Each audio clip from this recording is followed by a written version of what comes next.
Updated communications to the Nyssba membership is very important. One of the ways Nyssba stays in contact is through social media.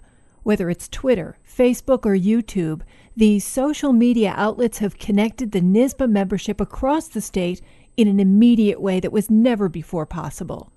Social media is not necessarily a communications tool that's going to replace anything that we already have. It's not going to replace our onboard newspaper.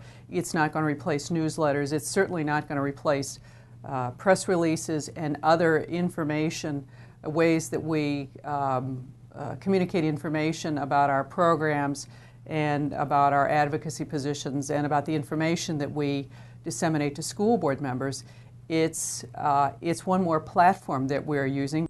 Barbara Bradley oversees the social media initiatives for Nyssba, and she knows that being connected to the internet no longer requires you to be at your desk. They're not necessarily at their computer.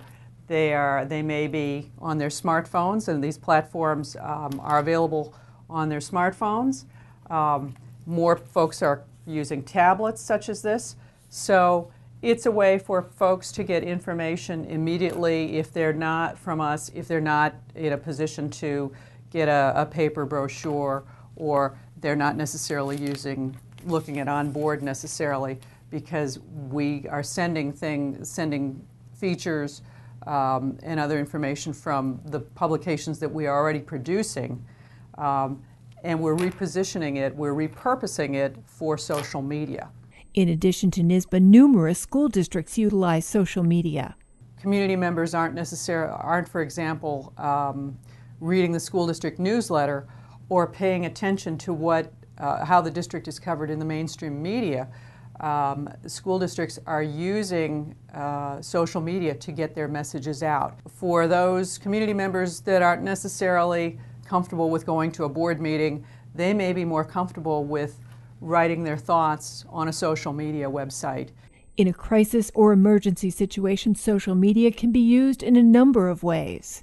School districts are very successful in using social media to help get the word out, to help people find one another, to let folks know what was going on in the schools, to let people know that students are safe. Here are the websites, locations, and Twitter feeds for Nyssba. I'm Susan Barnett, reporting for Nyssba News.